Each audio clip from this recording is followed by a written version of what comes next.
Okay, we are live, and this is episode 11 of the Magical Mystery Talk podcast. This is Mark Devlin, joined by my co hosts as ever. I have a feeling tonight's show is going to be the Matt Sergiou show, also featuring Desiree Hall and Mark Devlin, but we'll see how that goes. So, this is the podcast where we get into conspiratorial and esoteric aspects of the Beatles. Always fun subjects. And we were just talking backstage there about how long we've been doing these shows. And I thought it was 2018 maybe, so we're probably about 7 years deep, nearly 8. Sound about right? Yeah. Wasn't the first show when that Yesterday movie came out, the Richard Yeah. Curtis film? Was that Yeah. the what? Was that Whenever that 2018? film I think came it out, was. that 2018? I'm not sure. Hmm. I don't know. It's thereabouts anyway. I think thereabouts, yeah. So Yeah. what? 5 years, 4 years? I don't know. Maths was We only never my tend to strong point. manage. We only tend to manage about one a year these days because we're all so busy. But it tends to be in December because there's always lots of interesting stuff to talk about then. And today, of course, Oh, is the boy. 8th of December, so it's the 45th anniversary of the assassination of John Lennon. So it seemed an appropriate date to do our first live and put out a show. Of course, let me get this right, in the UK, it was the 9th of December because of the time difference. But Yep. in the US, it was Yeah. the latter hours of the night of the 8th. Okay. So it is a number 9. It does count as a number 9 in the numerology. does. But for the purposes of this, Yes. it's the 45th anniversary of the 8th of December. So lots to get into, as always. And the first item we've got concerns that nice chap, Mark David Chapman. Right, Matt? Mhm. Yeah. I got, well, yeah. I received an email today. It's kind of like a news flash, if you will. But I'll mention Mark David Chapman first, or Mark Chapman. Well, assassins always have So- 3 names, you know.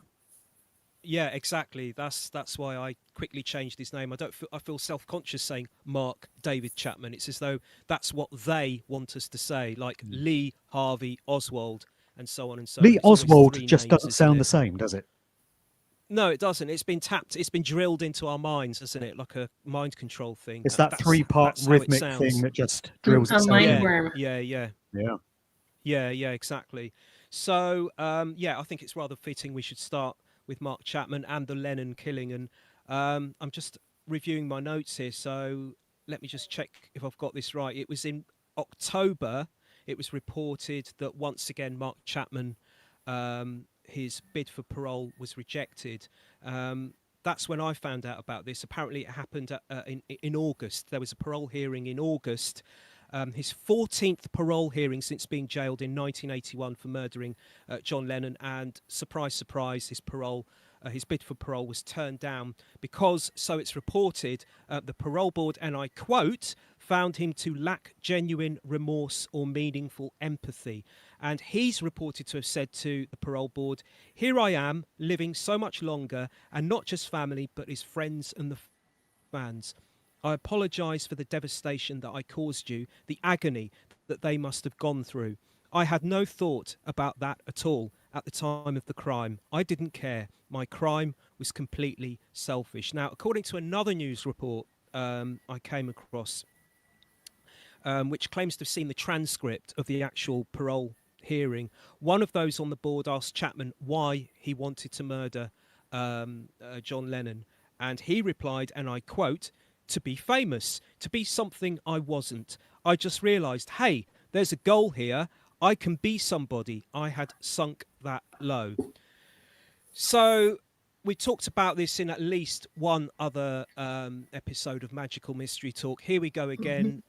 This narrative, this official mainstream supported narrative, this official narrative as supported and trumpeted by the mainstream, that Mark Chapman was basically this quote unquote lone crazed gunman, this lone crazed Beatles fan who shot John Lennon because he was seeking fame. But as we've discussed in at least one other episode of Magical Mystery Talk, that doesn't kind of make sense, because first off, if Mark Chapman was looking to gain worldwide fame and recognition for killing John Lennon, why did he plead guilty and thus deny himself the crime of the the trial of the century, as some pundits or commentators have labelled it. If not the trial of the century, then the trial of the decade.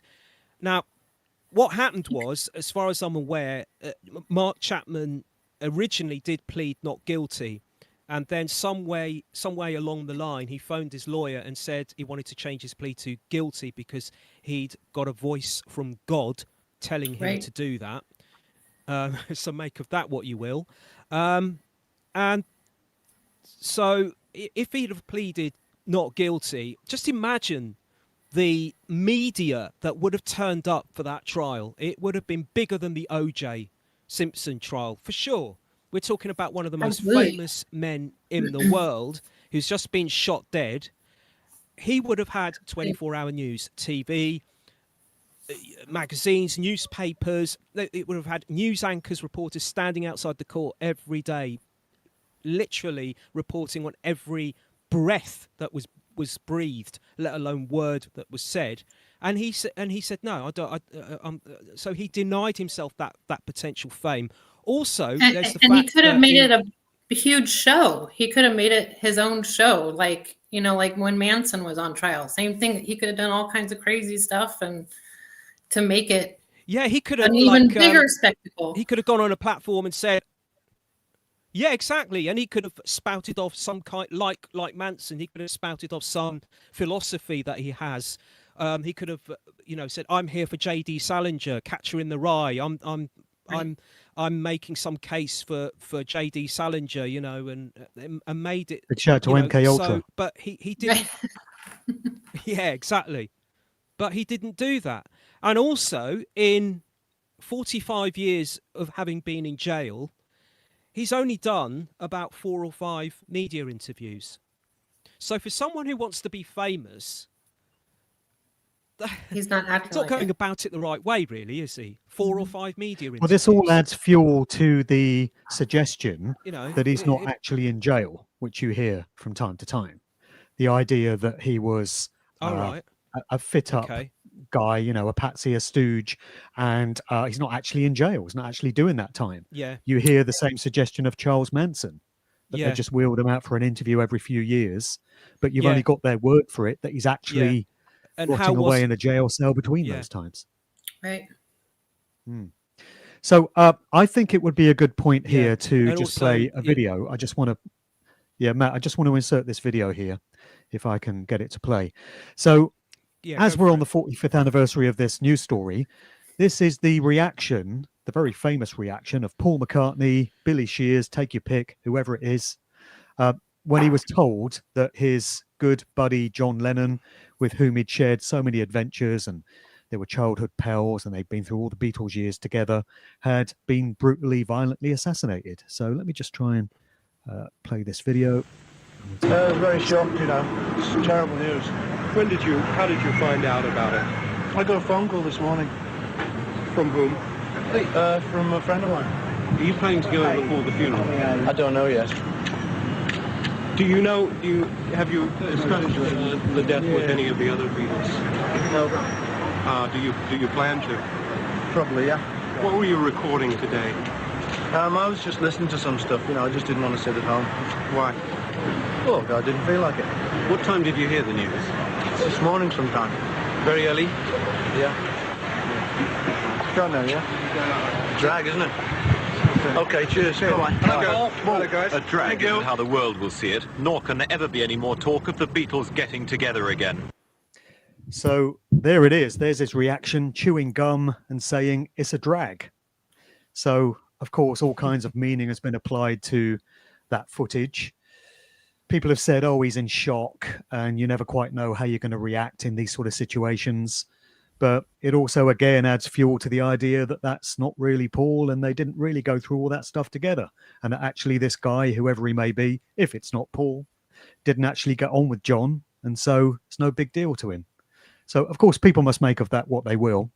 Just want to send a shout out to some of the people locked in the chat, by the way, because it's the first time we've done a live. Could be one of the stand-ins. So big shout out to Benny Boy Truth, OHAM, Juicy Lucy 72, Drumstick 74, Jude JHG, King 777703, Scotty Crawford 111. It's got a fair few people locked in here. Thanks for your comments, folks. Keep them coming. So yeah, reactions to that video there, guys. It's drag, isn't it? That's my reaction to that video. It's a total drag. Well, he did. When his father died in his in inverted commas, when his father died in 1976, I think it was, he didn't come to the funeral, did he? He didn't go to the funeral, Yeah, his own right. father's funeral. And you could even take it back to childhood, when his mother died. Let's just assume that this is the real Paul, quote unquote. This might say more about the real McCartney, if it is the real McCartney, than it being a replacement, although it could be. I'm just leaving that out there for anyone to make their own mind up about. But when his mother died of cancer when he was 14, his brother Mike said that one of the first things that Paul said upon learning that his mother had just died was something along the lines of, "Oh, so how are we gonna make a living now? How are we gonna eat?" That was his first comment. Maybe he's a bit understated with his emotions then. Maybe. Yeah. I'm sure we'll have It could be that Paul is dead people and Paul is very much alive people locked in on the show tonight.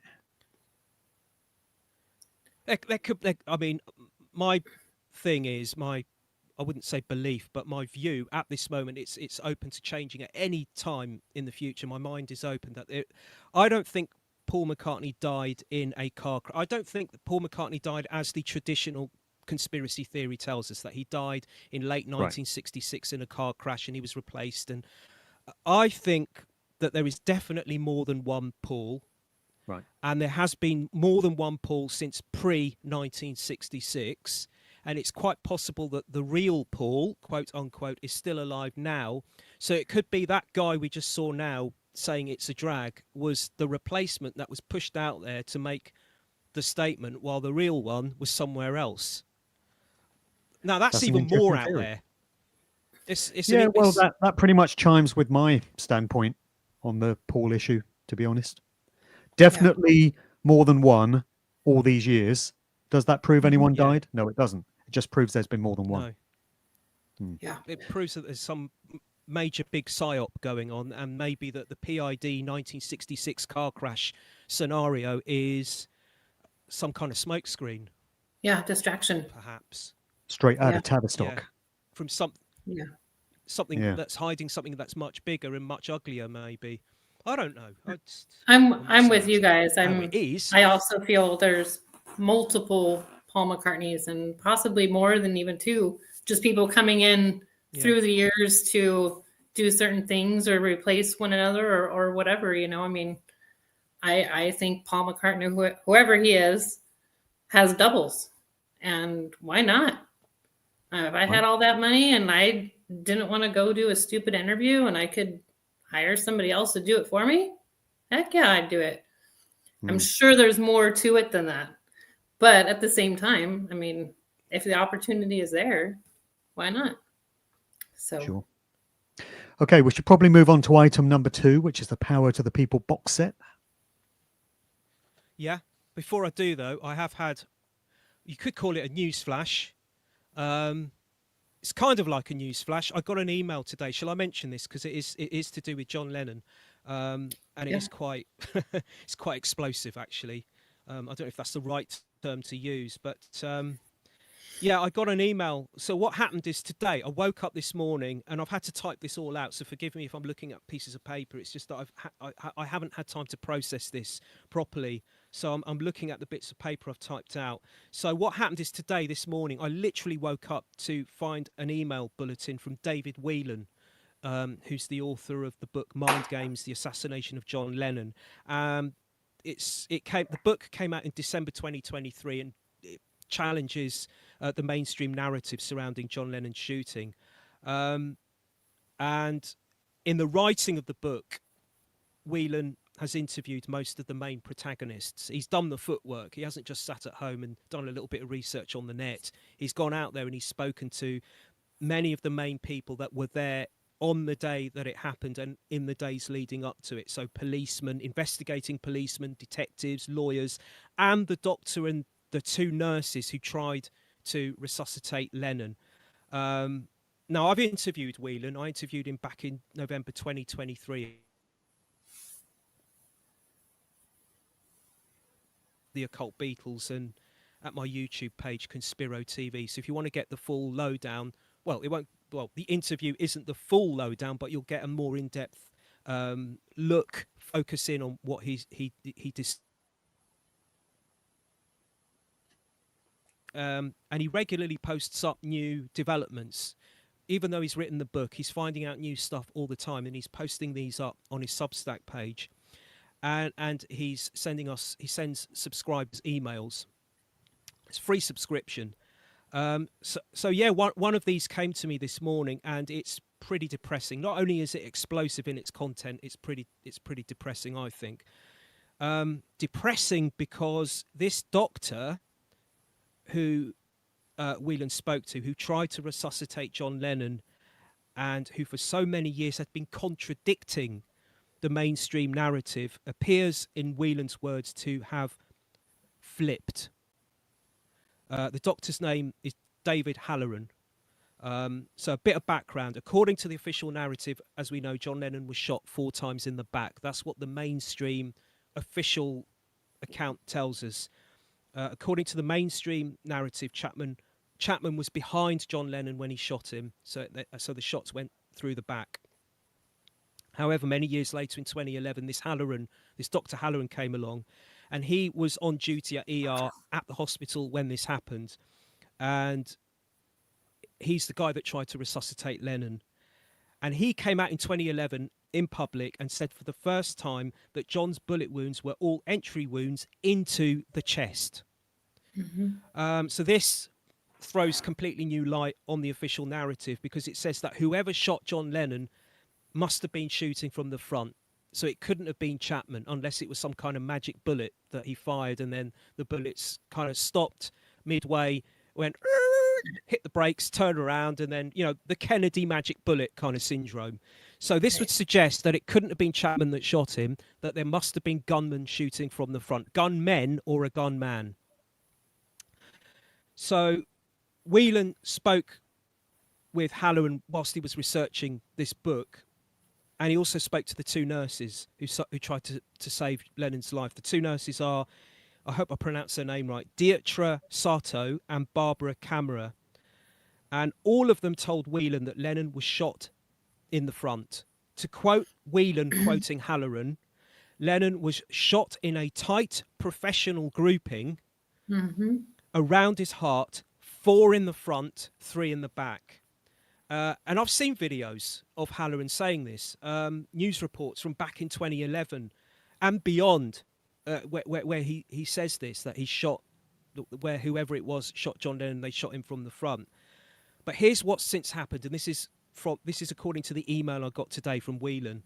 Now, Whelan in the email refers to a video of a doctors' conference that was held in 2023, in which Halloran goes back on what he's been saying. So this said video is a doctors' conference on video that Whelan claims that this video is slowly being leaked on the internet. He's managed to see it, but he seems to imply that this is going to get out. Eventually, it's going to come out fully. So in this video, Whelan claims that Halloran refers to a quote-unquote British service who has interviewed him, and Whelan believes that quote-unquote British service to be him. Okay, so quoting Halloran in this video, Whelan claims that Halloran then goes on to say at this conference that this British service, i.e. Whelan, likes to believe that there is some kind of conspiracy going on and believes that John Lennon was shot in the front. I have spoken to him, i.e. Whelan, and I said to him that he was really shot in the back. Then in the video, Whelan claims that Halloran then goes on to claim that Whelan said to him, well, that's what the nurses said. He was shot in the front, so I'm going to go with that, right? So Whelan in the email calls this out as blatant lies, to quote Whelan, quote unquote, blatant lies, stating that in all the conversations I have had with Halloran, he was always adamant that John was shot in the front. Whelan also points out in this video of Halloran from 2023 that Halloran claims to have recently been given a copy of the official autopsy, and the copy of this autopsy he claims was given to him. This is what Halloran claims in this conference. The copy of this autopsy Halloran claims was given to him by a quote-unquote couple of British TV people who told Halloran they got a hold of this copy of the autopsy legally, but also said to Halloran, quote-unquote, just don't show anybody. And this is what it would appear has got Halloran now dancing to the tune of the official narrative. Now, I distinctly remember I'd have to go back and look at the old episodes of our 2-part John Lennon assassination special from 2020. But I seem to remember us talking about Halloran then and the 4 shots in the front, and having seen footage of Halloran on YouTube talking about this many, many times. I went online today to try and find some of those videos, and would you believe it? Some of them aren't there anymore. But I did manage they're not there anymore.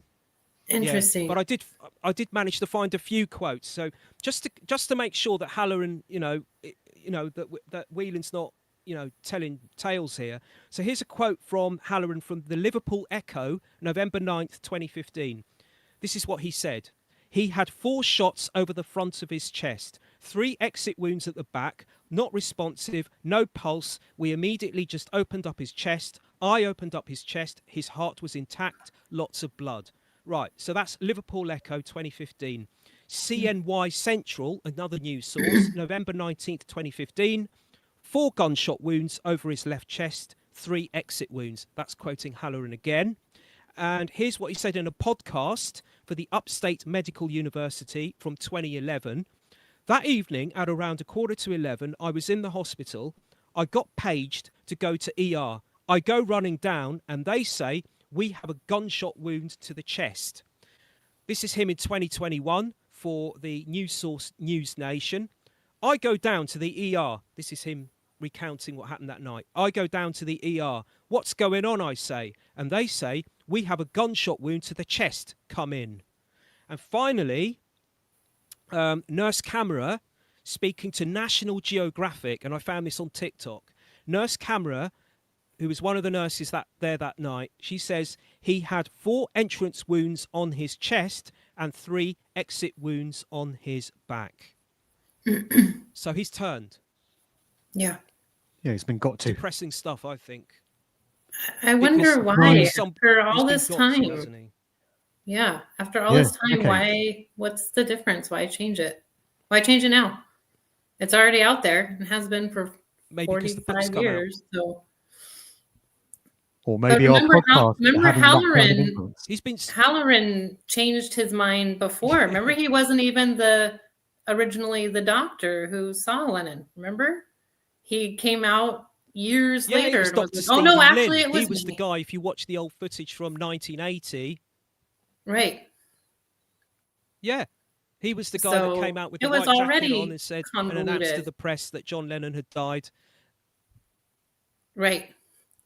Exactly, but he, it was him. And Stephen Lynn was telling people that he was the man that tried to save John Lennon. Right, exactly, and it was And so it's already, and then it didn't come out until 2011. Yeah. Well, hopefully someday that will come more to light, but I guess today is not the day. Can you imagine what an incredible show we're going to be doing when Paul McCartney finally clocks out? In like 100 years from now? Yeah, right. It just feels like he's going to live forever. Which one? Mm-hmm. Which one? Which one? Yeah, he'll probably outlive us. Yeah. To be fair, yeah, so we'll never get to do that show.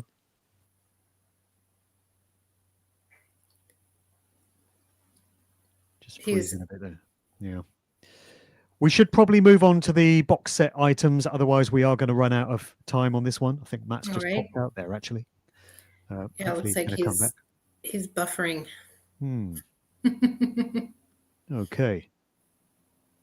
Hope you got your notes straight, Desiree, because it's over to you otherwise. Well, no, not really.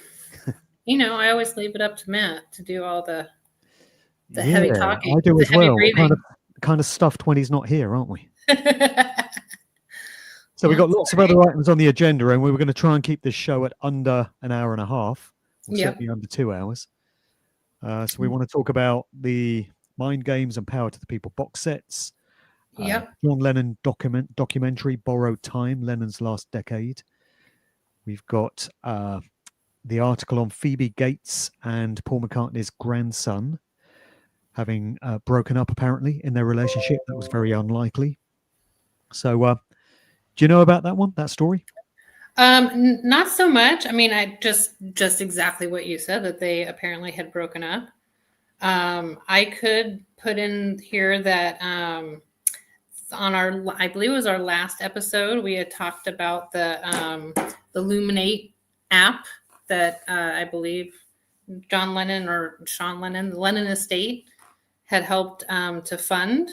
Yeah. And then I saw, and then months later on TikTok, I saw an advertisement for it, and they're actually advertising it as a hallucination app.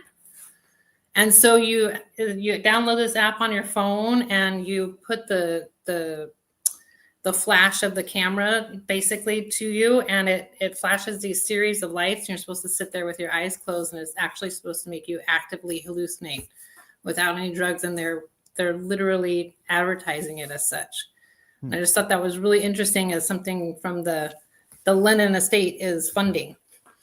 Yeah, So, if only they'd had that technology in the 60s, no LSD necessary. right, exactly. You just need your phone. You just need your little magic box there. That's Probably it. more fun with LSD, to be fair. I'm Maybe. sure it was. Any boomers out there that were dropping acid No in the comment 60s? there.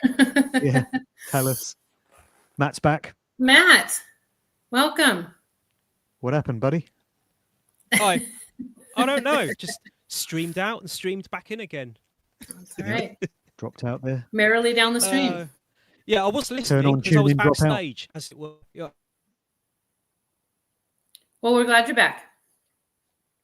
Yards. There's this little box. I was backstage watching you guys. Dropping out more than Timothy Leary. Yeah, the was a little bit slow. Well, you Anyway. heard I just took up about the Illuminate app, and that's where we left off. Yeah. All right, so we could tick that off the list. So let's get into these box sets, or we're going to not have enough time to cover everything. Power to the People, Mind Games. What's going on there? Over to you, Matt. Yeah. Can you still hear me? Because you're a little bit. To me, you look like you're freezing up all the time. I'm just wondering. Yeah, if we're that's getting just that with me, you, or but if we that- can't hear you at the moment. See, this is the trouble with you doing can't hear things me. live. Can you hear me now? I can hear you Yeah. now. See and hear Yeah. you. Go ahead. Yes. It's all going wrong. Okay, so power to the People box set. Yeah. Because in the last episode of Magical Mystery Talk, we talked about the Mind Games box set, which was the John Lennon 1973 album, which got reissued in box set form.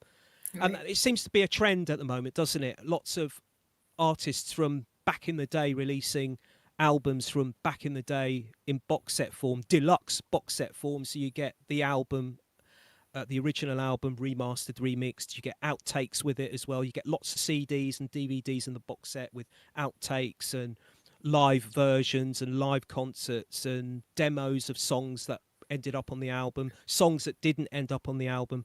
So there was the Mind Games box set, which came out a couple of years ago, or a year or so ago, I can't remember now, from John Lennon. He's now the Lennon estate have now released another one. And this is it's called the Power to the People box set, and it's credited to John and Yoko. But what makes this one different, it's quite original in terms of a box set, because it's not concentrating on a particular album, although there is one particular album in this box set. The album in question is the album Sometime in New York City, which came out in 1972.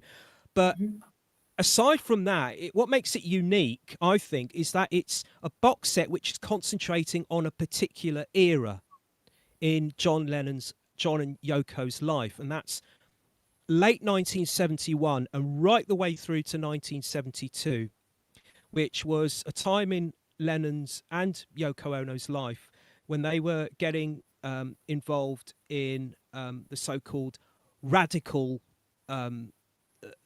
community, quote unquote, when they were getting quote unquote involved in radical politics. So this is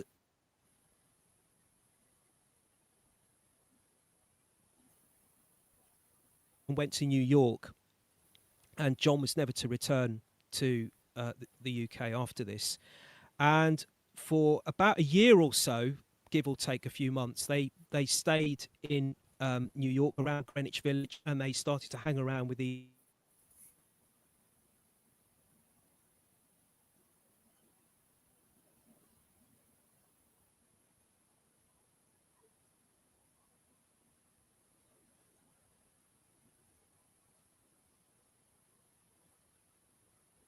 known for short as YIP.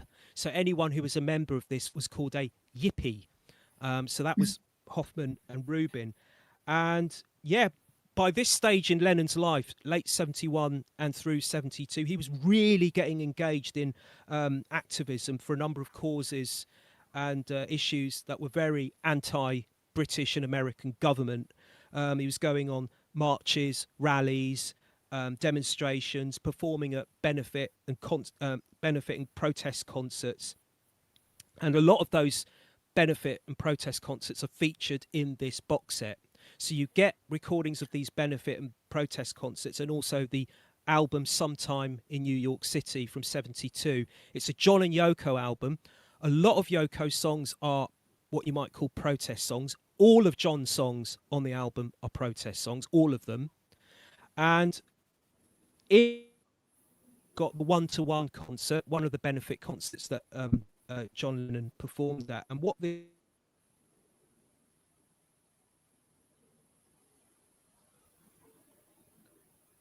It's going so well, guys. mental health issues, and in particular, one particular hospital in New York, which was called the Willowbrook State School. And the Willowbrook State School came to his attention from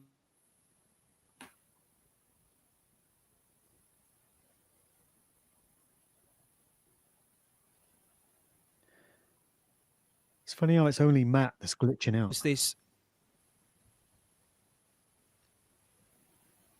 as he's the one with all the info. Right. It's a conspiracy. Right. We should have had Matt's notes so we could carry on without him. am I gone again? You're coming and going. Mm-hmm. Oh, I see. All right. So you didn't catch any of that? Coming and going like waves of COVID. Not really. We got most of it. Maybe Most just of not it. the last 30 Okay. seconds. Right. Okay. So did you think we got catch the the bit gist. about did you catch a bit about the benefit concert for one-to-one? That's right about when you were glitching out. Yeah. So he held a concert to raise awareness of mental health issues, but what brought this to his attention was a hospital called the Willowbrook State School. And there was a TV expose with Geraldo Rivera, who's a well-known TV chat show host in the States. He was a TV reporter at the time. And what he did was he went into the Willowbrook State School in New York. It's called the Willowbrook State School. It was kind of a school, but it was also a men's and it housed not only children but men and women. So it was adults and children. And so Geraldo Rivera went into this hospital with a camera, and you can find this online actually.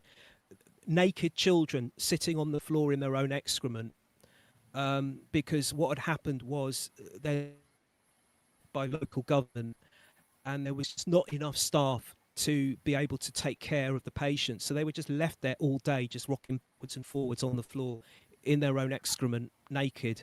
And according to one figure, 100% of the patients who were at the hospital would contract hepatitis within 6 months of being there, and this was blamed on the budget cuts due to. So what happened was Geraldo met with John and Yoko, and he says, "Can you do something about this? Is there anything you can do?" So they held a benefit concert basically, and it was called the 1-to-1 concert. It was 2 concerts, one in the afternoon, one in the evening, and you can find these on the box set. And according to Geraldo, the 2 Lennon concerts raised $180,000 in tickets at the gate, $350,000 in TV rights, more in radio rights, and according to Geraldo, the money helped to buy houses for the children to live in, and up to 10 children would live in each of these homes that were bought for them. So this not only raised awareness about the Willowbrook State School, it also raised awareness about mental health as a whole.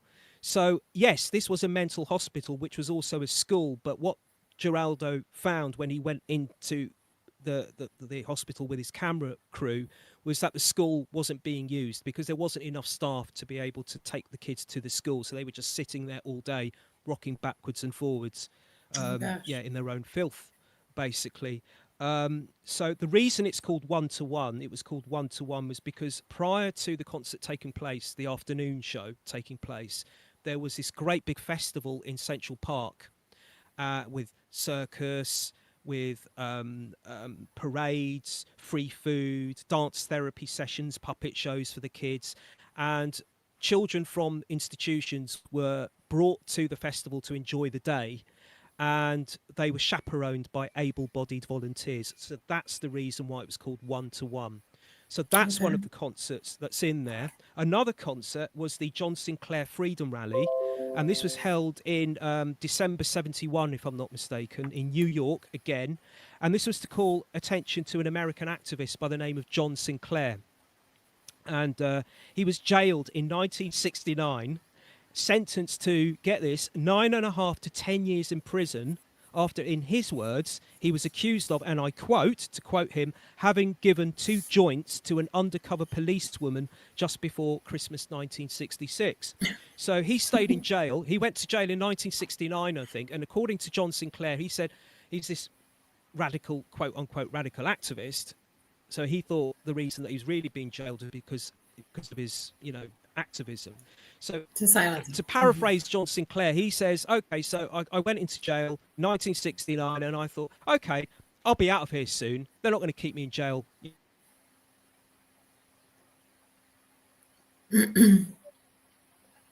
Sounds like Keir Starmer's not so Great Britain in 2025. I'll be out soon on appeal. So he sat there and he waited and didn't come out. So in the end, he turned to his radical friends, quote unquote, and they held a concert, a rally, an awareness concert to sort of highlight his situation. John Lennon was on the bill, as was Stevie Wonder. Bobby Seale from the Black Panthers made a speech there as well. Off he goes. And one of the songs that John performed at the rally was John Sinclair, which is on the Sometime in New York City album. And within 3 days of the concert, John Sinclair was freed. So whether that had anything to do with John Lennon taking part in this, I don't know. So that performance, I think, is also featured in the box set as well. Moving on to some of the music on the album, Sometime in New York City, all of John's songs on this album are political, radical politics, quote unquote. And if you look at the cover of the album, which came out in 72, you'll notice that it looks like a newspaper. And the reason for that is because every song on that album that John has written and is singing is basically reacting to a cause or an issue that has just taken place. So he's reacting to it and getting it out there, recording it as though it was a newspaper story. So direct. Now, a couple of the songs, well, there's about 2 or 3 songs on the album, 2 for sure, that are really controversial, really, really controversial, and quite shocking when you take into account that it's John Lennon that's actually singing these songs with the lyrical content, because, you know, John Lennon was arguably one of the most famous men in the world, and for him to come out with lyrics like he did on that album, really, really explosive, Controversial. very controversial. For example, there's 2 songs on there about the Northern Ireland issue.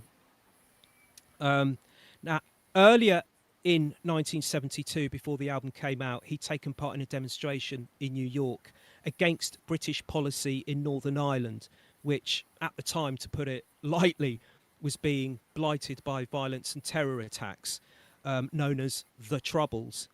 So you had one side of Ireland wanting to remain under British rule, and then you had the other side wanting to break away from it and become independent. So just to give you a very, very, very summarised history of Ireland at that time. So for a number of generations, for a number of centuries, Ireland had been under the control of the English. But by the early 20th century, from what I understand, this was starting to become very unpopular, and people wanted to break away from British rule. So in 1921, the British government divided Ireland into 2 parts. It granted independence to most of it, with the northern part staying within the UK. By the late 60s, though, this arrangement became, this creation of Northern Ireland became violent. It turned into violence, and it turned into what's known as the Troubles. So you had Northern Ireland, you had the Loyalists and the Unionists, who were in the most part Protestant, who wanted to remain within the UK, and then you had the Irish nationalists and the Republicans, who were mostly Irish Catholics, who wanted Northern Ireland to leave the UK and join a united Ireland.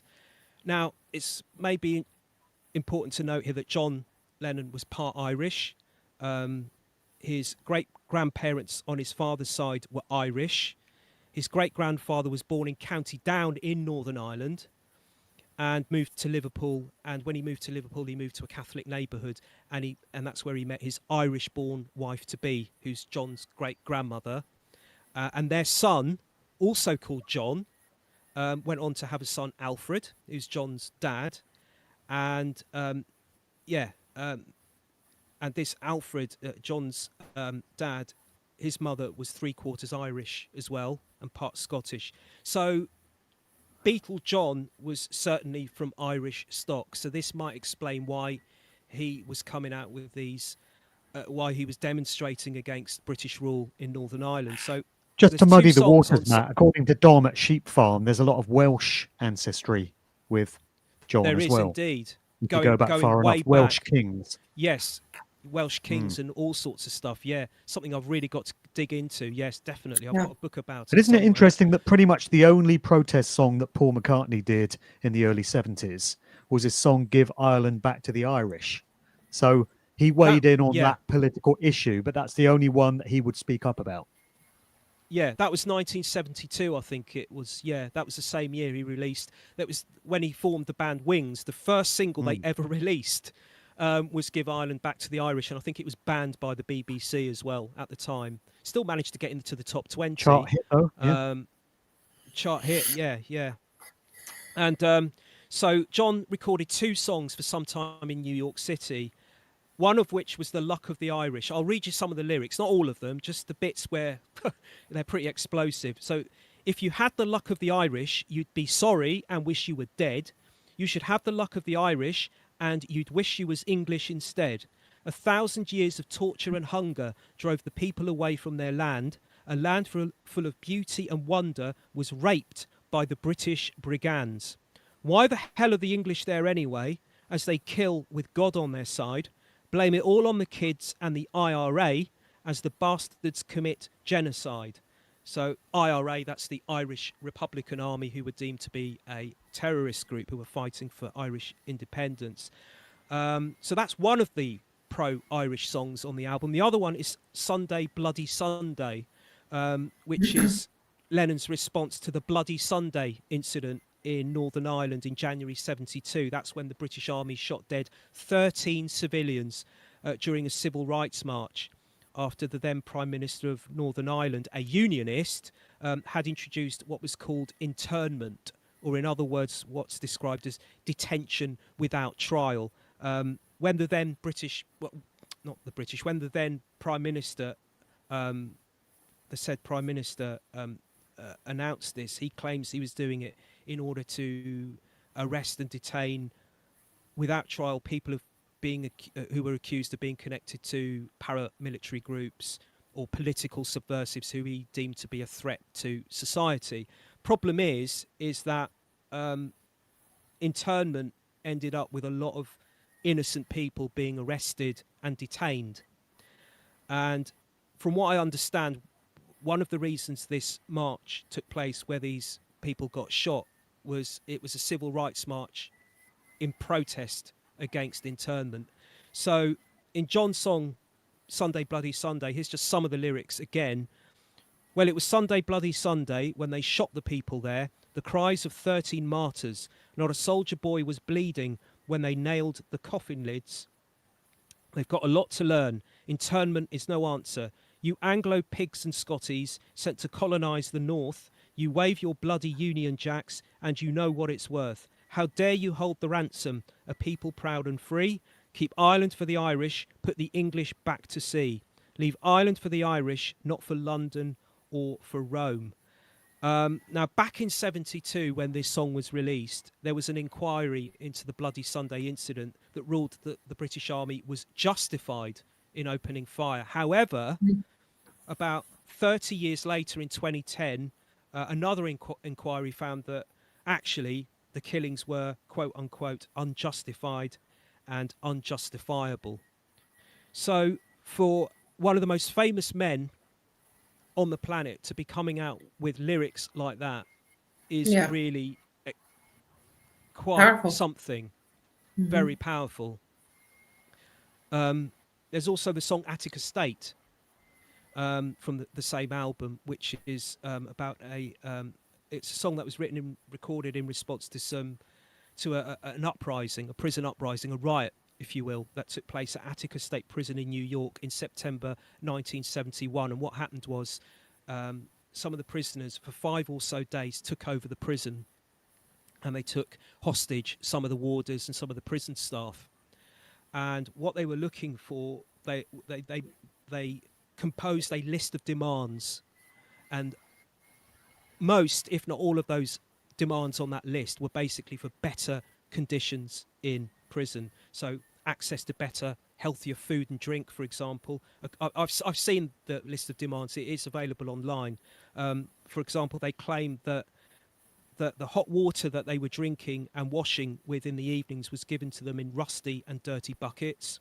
They also claimed that they were discriminated against by staff. Black prisoners were being discriminated against openly.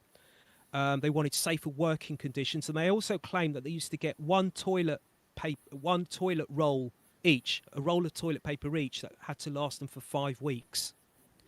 So they were asking for changes to their conditions. And what happened was, after about 4 or 5 days, they talked with officials, and most or some of those demands were met, but not all of them. So the prisoners wouldn't back down. They said, no, we're going to stay here until all our demands are met. So that resulted in state police storming into the prison, opening fire, and resulting in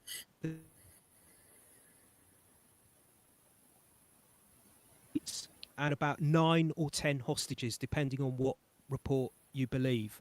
So the state police just ran in there, just opening fire. Apparently, it would seem randomly. And that's where over 5 days, 43 people were killed. And John Lennon goes into this in the song Attica State, which is, and that's where Mark David Chapman was sent when he was sent to prison. Yeah, Attica State. That's ironically when he's sent to Attica State, and he's ironic, a twisted sense of irony there. He was there from 1981 I can't remember until when, but quite a long time. He's not there anymore, but he was there for about Right. 20 years or so, I think. Yeah. So that's quite ironic. But what's quite interesting about the lyrics to this is that in the lyrics, John Lennon blames the deaths of those 43 people on none other than Nelson Rockefeller, because Nelson Rockefeller at the time was the governor of New York, Right. and he had refused requests to go into the prison and to speak to the prisoners. And he just said, basically, he just said, no, I'm not going in there. Just send the state police in, guns are blazing. And a report into the uprising, into the riot and what happened subsequently was released. There was an investigation.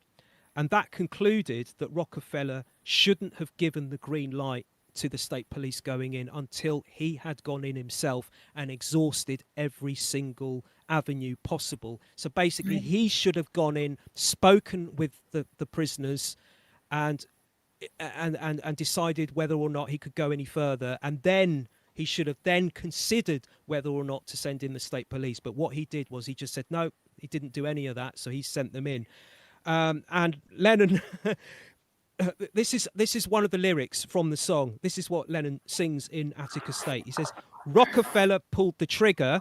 That is what the people feel. Attica State, we're all mates with Attica State." So here we have John Lennon openly calling a member of one of the so-called Illuminati families a murderer in music.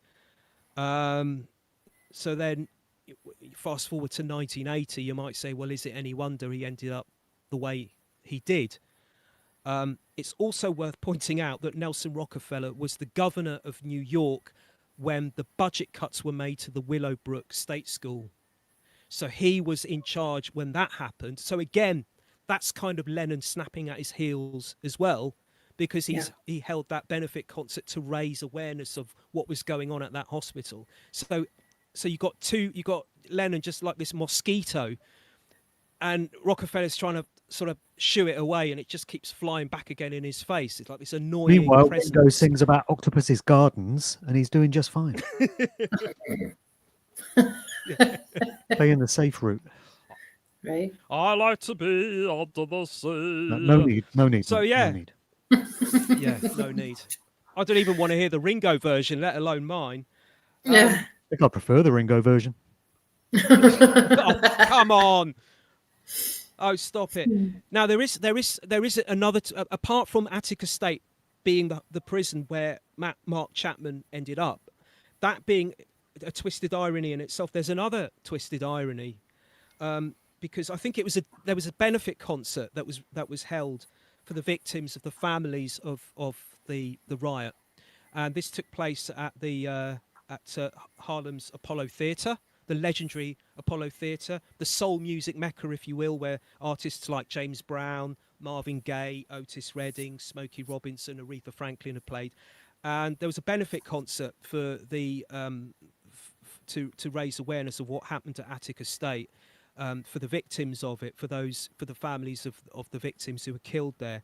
And I'm not sure when this concert took place. It's on the box set. Again, this live show is on the box set. I can't remember if it was late 71 or early 72. Can't quite remember, but I think, and you can find this on YouTube, a day before that concert took place, John and Yoko appeared on the David Frost show in America, and they sang the song Attica State.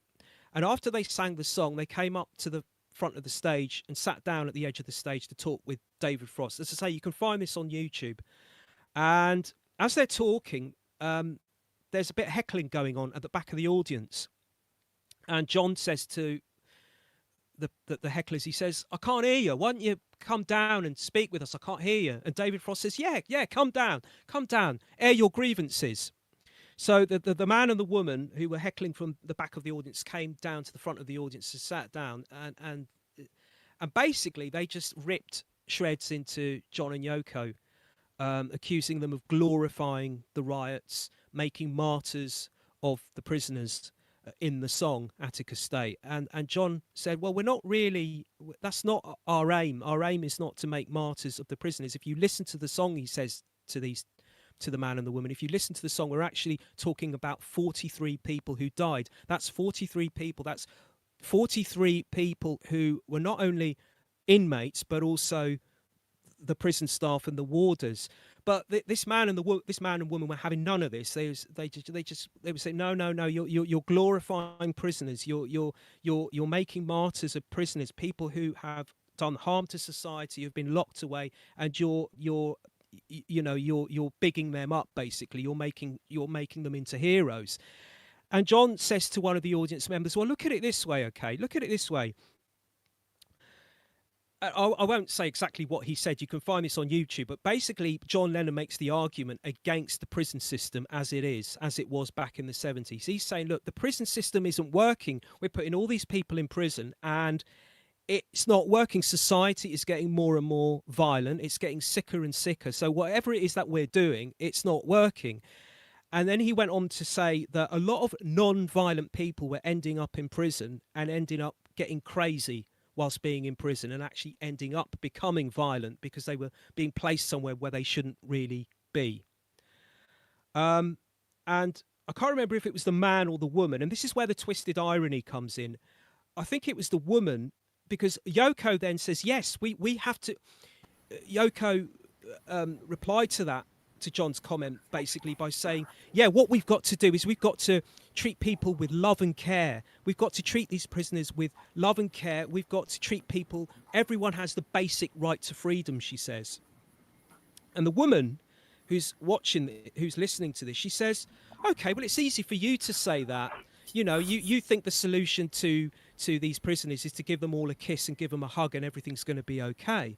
But think of it from my perspective, she says. She says, I live in New York, and that's like living in a prison, because every day when I walk home, I have to hold my bag close to my chest, and I have to look over my shoulder because I might get violently attacked on the streets of New York. To which Yoko replies, no, everybody has the right to freedom, they have a basic right to freedom, love, and care. The twisted irony in that, when you take what the woman was saying to Yoko, is what then happened to John Lennon just a few years later in 1980 on the streets of New York. And it's also ironic, given the fact that Yoko Ono, according to reports that I've read, every time that Mark Chapman has come up for parole, Yoko Ono has blocked it. So this woman who back in 1972 was saying, late 72, late 71, early 72, was saying everybody has a basic right to freedom, is now instrumental in keeping Mark Chapman from being freed.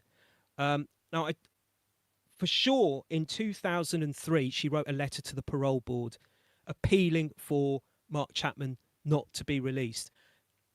Now, according to reports I've read, that letter, with a few modifications, has been sent to the parole board every single time that Mark Chapman has stood up for parole ever since 2003. So she keeps sending in that letter, slightly revised, but the same letter, asking the parole board not to release him. So for this woman who says that she's, wanted that everyone has the basic right to freedom, here she is now blocking somebody from coming out of jail. We were talking earlier about McCartney being immortal, but what about Yoko? She's older than he is. And she keeps getting ill, apparently, and we think, oh, this is it. Yoko's on the way out, and she keeps pulling through. And how old is she now? 92, I think. Wow. I think she's 92. She's not Just well. Keeps hanging on in there. She keeps hanging on in there. She's not well. She's moved out of the Dakota, where she was since 1973. I think she lives by the coast now. I think like a retirement something home like that. thing. Yeah, on one of their like ranches or cattle farms or something. Yeah, something like that. Yeah. And Sean Lennon, John and Yoko's son, is now the man who runs the estate, basically, and he was in charge of putting together this box set, the remastering of it, picking the tracks, putting the box set together, the packaging and everything. So he's now the man. And actually, if you look on the credits of various Beatles projects and Lennon projects that are coming out now, if you look, it always says executive producer. It will say Paul McCartney, Ringo Starr. It will say the widow of George Harrison, also Olivia, and it will say Sean Lennon. It doesn't mention Yoko anymore. So I think she's completely backed away now. As we're talking about Sean here, Matt, maybe you want to talk about the removal of a particular song from the Lennon box set, which would appear to have been Sean's decision, and the ways in which he justified its removal. Yeah, so one of the tracks on the album, we can't even say we can't say it, can we? This is the woke world that we live Woman in. is We the can't say it because of if the we world. The N word. yeah, can I even spell it? No. Can I spell I don't know. the word? Maybe the N word. I think people will know what we're talking about if we say N word. The N word with the hard N-word, R okay. at the end. Yeah. Yeah, the N word that a lot of rappers can say and they don't get barred, basically. Yeah, so there was it's true, isn't it? How can rap anyway? So one of the songs on sometime in New York City is the song "Woman Is the N of the World," and yeah, when it's a pro-feminist song. It was written by John and Yoko. It's sung by John, but it was written by John and Yoko actually came up with the title herself. It's a pro-feminist song. Here's just some of the lyrics from it. Woman is the N of the world. Yes, she is. Think about it. Do something about it. We make her paint her face and dance. If she won't be a slave and say that she don't love us. If she's real, we say she's trying to be a man. While putting her down, we pretend that she's above us. Woman is the N of the world. Woman is the slave of the slaves. We make her bear and raise our children. We tell her home is the only place she should be. Then we complain that she's too unworldly to be our friend. We insult her every day on TV and wonder why she has no guts or confidence. When she's young, we kill her will to be free. While telling her not to be so smart, we put her down for being so dumb. So this was actually released as a single in 1972 in America. I don't think it was banned by radio stations, but they refused to play it. So it just came and it went and it sank without a trace, basically. I don't want to speak up for any. I don't want to speak up for black people. I don't want to say that they were in support of this song, but I'll just quote you one black congressman at the time, Ronald V. Dellums, who issued a statement when the song came out. And he said, if you define the N-word as someone whose lifestyle is defined by others, whose opportunities are defined by others, whose role in society is defined by others, then good news. You don't have to be black to be an N in this society. Most of the people in America are N's. So, okay, so what happened was, a few months before the box set came out, it was announced that that song wasn't going to be on the box set. One of the songs on Sometime in New York City was not going to be in that box set. And for my sins, one way I relaxed to get away from this research madness that I spend most of my life. One way I escape from it is just to watch Beatles podcasters, but mainstream Beatles podcasters, just talking about a load of old stuff, talking about the latest blue vinyl they bought, or the latest Beatles wallpaper they've just put up in their bedroom, just really sort of, trivial stuff. Beatles toothbrush set. Soap dish. Just not having to concentrate too much. So, hear me. If I'm still there. You're there. You're there. You're just going slow. I'll go on. So, I'll go on anyway. So, yeah, how I just, my way of escaping from all of this is basically just to watch these mainstream podcasters. It's just like, oh, he's gone again. There he goes. There he goes. Let's just do a few shout outs to some of the people on the chat. At this Yeah, I point. feel bad. We've got- I can't respond to them like Yeah, you can via see the text, comments, right? but We're I can see them. Yeah. getting a lot of good Awesome. feedback here.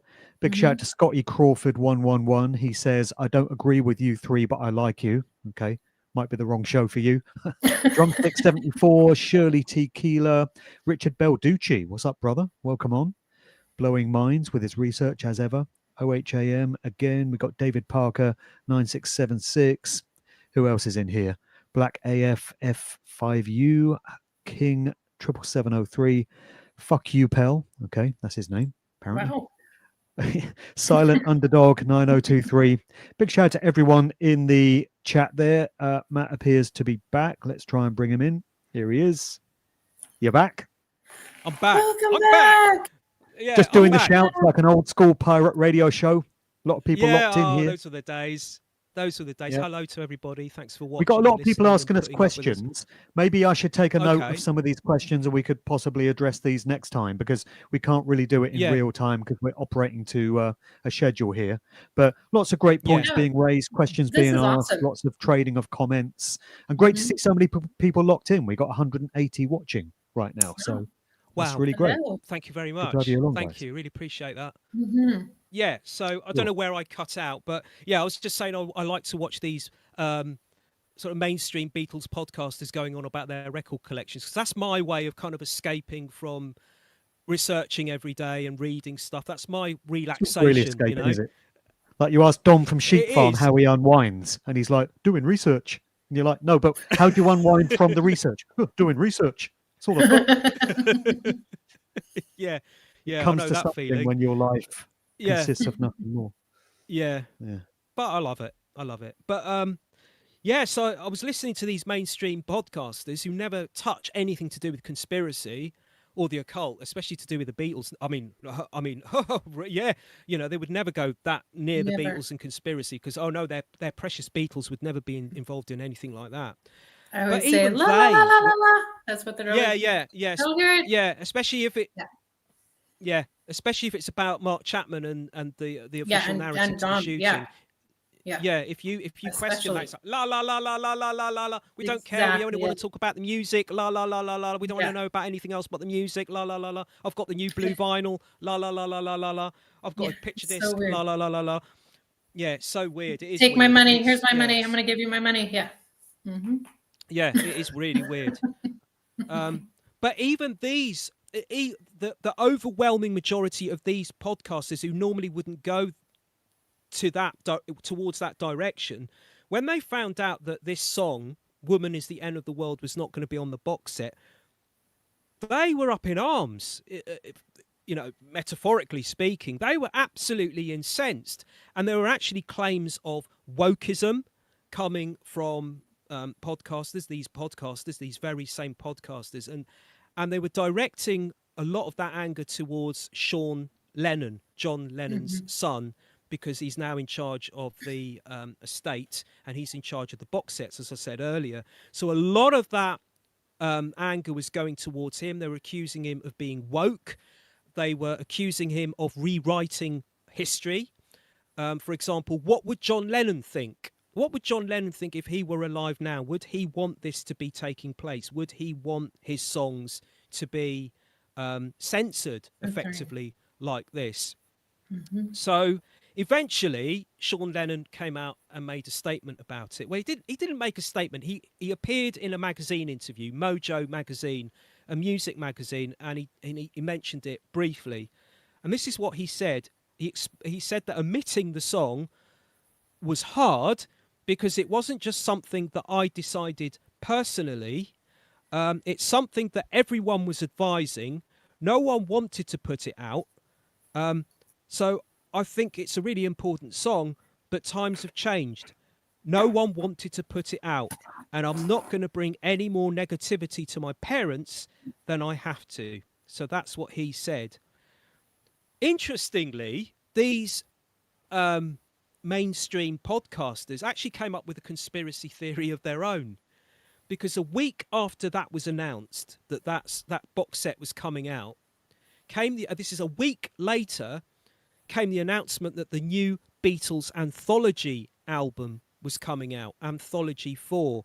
So in the Beatles world, this is big news because you're getting tracks on that album which have never been heard before, outtakes, studio takes, that kind of thing. So these are previously unheard songs. So in terms of marketing, this is a very strange move because basically what you're doing is you're overshadowing a product, because arguably you could say that the Beatles, in terms of a product to sell, is bigger than the John Lennon box set. So if you come out advertising the anthology a week after the John Lennon box set, you're basically overshadowing the potential sales of the John Lennon box set. So in marketing terms, that seems a bit strange, like suicide almost.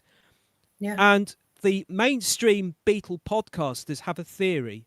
They believe that the reason that this was announced a week after the announcement of the box set, along with the omission of this song, was a way of deflecting the negative news and the negative comments and the negative energy that was being directed to that news. So, okay, let's announce the release of this Beatles album now in order to deflect away from that. Another distraction. A distraction. And it goes even further than that, because Sean isn't actually revealing in that statement I just read who was to blame for this. He's not actually saying who it was, because he says, as I said, no one wanted to put it out. That's what he said in that interview. Who's no one? Well, according to Gary Van Syok, which is an interesting name, Gary Van Syop. Gary Van Syok, he's one of the members he's one of the members of Elephant's Memory Band, who were the band that were the backing band for the Sometime in New York City album. They backed John and Yoko on that album. So I can't remember what instrument he played, but he was in the band. And he's been appearing on a lot of podcasts recently, plugging this new box set, which I think came out in October. And he has said in a couple of interviews that he spoke with Sean and asked him why this was omitted from the box set, because he's not happy about it either, because it's like one of his songs that he played on and it's not coming out. And he said that the lawyers stopped him from releasing it, and he also implied that it was the record company that stopped him from releasing it. Universal Music Group, UMG, which is a music conglomerate. It's the largest record company in the world as we speak. It owns have put out some EMI, of the biggest which rap is the and hip hop albums in history, all featuring said N-word emblazoned across all the tracks. So more irony, more double standards. Yeah, you couldn't make it up. More double standards. It doesn't make sense, because if you go on the official John Lennon Spotify page, and you type in Sometime in New York City, the song's on there. It's on Spotify. All right, that word has been they put stars in between the spelling of the words. You can't read the word anymore, whereas that never used to be. Gee, I wonder what it said in the first place. I can't think. Yeah, but it's still on there. Just a lot of virtue signaling going on. It's just weird, because there was a CD that came out a few years ago, a John Lennon compilation, and it was on there. It was on the John Lennon anthology box set. It was on there. I think it's on there twice. I might be wrong about that, but I seem to recall it. It was actually, there's two versions of it on the box set that came out a few years back. But on this, it's not there. It's totally. And it's totally weird. And as you say, Mark, this is UMG, which now owns EMI Records, which is what the label that the Beatles and John Lennon were signed to. So UMG owns EMI. It also owns a load of other record labels, such as Motown. I think it owns Def Jam. It owns Abbey Road Studios. And I thought to myself, okay, like you say, Mark, I thought, okay, let's have a look. Okay, UMG. Let's have a look at some of the records they've released this year. Okay. Like you say, rap music gets away with it. It gets away with it. It can have the N-word. And not only can it have the N-word, it can have the F-word. It can be derogatory to women. So it can have songs derogatory to women, calling them HOs and Gardening tools. BITCHs. I think that's the difference. Yeah, God. This is a feminist song. What's, Those are songs against feminists. You know, yeah, that was the whole point of the song, of John's yeah, song. doesn't make sense. Yeah. Yeah. What is So I what had to is look Julian's stance these days? Do we know? Is Julian woke? Oh, he just keeps. Or do we not know 'cause he never said anything? He doesn't really say anything. He's very wishy-washy. Yeah. I don't think he was into the masks. I don't think I seem to remember an interview where he said he wasn't into masks, but he didn't go deep. He didn't give a reason as to why he wasn't into masks. I seem to recall him. He wasn't being very forthright. He was being a bit wishy-washy. So I'm not sure One what hit his song every stance 40 is. years really isn't enough, is it? No. So I looked at UMG. I thought, let's have a look at Universal Music Group and see how many, because they own all these labels. There's going to be a lot of rap artists that are on there under their banner. So I found a few rap songs. These are released through UMG, right? So we got this one by rap artist Offset. This is from August 25 on the Motown label, which is owned by UMG. Right, I won't read you the whole lyrics, just some of them. Right, back in that bag, I was in with the bros. White Bay N knows like his ass got a cold. Fuck, what you got? I got the chose. Speaking of HOS, right, garden hose. I'm really the one that BITCH chose. N said he made set, make another one. I lost a BITCH last year, got another one. Dropping that bullshit, N ass need to be punched. Then you got Key Glock, I'm Getting It, from his Glockavelli album, again this year. It's on the label Paper Route Empire, which is a division of UMG. I just put a BITCH on pause because she was getting too deep in her feelings, BITCH. I'm a killer, can't tell about my image, all that broke shit, N, fix it. A, my N, go and make some happen. N's sneak dissing about that, I don't care. Excuse my French, I don't care. And finally, Kodak Black, lyrics from Kodak Black from 2025, and this is on the Capital label, owned by UMG. I'm a fuck N killer. Tell that N, keep it cute, for shit get ugly. So Matt's also Woman is the available end for of the children's world. parties. Really deep. You have to be 18, by the way, to watch this live. So if you're not 18, Yeah. you gotta leave now. Right. Incidentally, Our guys, explicit looking at the lyrics. comments. Just looking at the comments on the chat here, and quite a few people are saying they'd like to hear a bit more input from Desiree, if she's got anything more to add to any of these subjects. Any please reflections, any insights, feel free to jump in there if you've got any observations to make. I at this point, there's a lot to say and also nothing to say all at the same time. But that's very deep. I think my real focus has always been kind of John Lennon rather than Paul McCartney, and his assassination is very passionate for me, and I would really love to find the truth and at least more information. And like I was kind of saying earlier, it always seems like other researchers and other podcasters, that subject is completely off limits. I don't know why. I don't know why people can't see glaring inconsistencies with his assassination and everything that went down those nights. If you just give it 5 minutes of thought, you can obviously see that things are not as they are, as they say they are, as they have said that they are. And yeah, here we are 45 years later, and still nothing has been really said or questioned or any of those things. So that's a main focus of mine. And I'm passionate about that subject, although life here the last few years has not been research focused for me. So I've kind of been all that stuff is kind of on the back burner, but it is definitely still very important to me and very passionate in that sense. And I do have my blog, which also has not been updated in a while, but the number 9 blog on WordPress is is my main site, and I have a lot of John Lennon articles on there for you guys to enjoy. Shirley in the chat is asking what you think happened. If you have a particular viewpoint on that fateful night 45 years ago.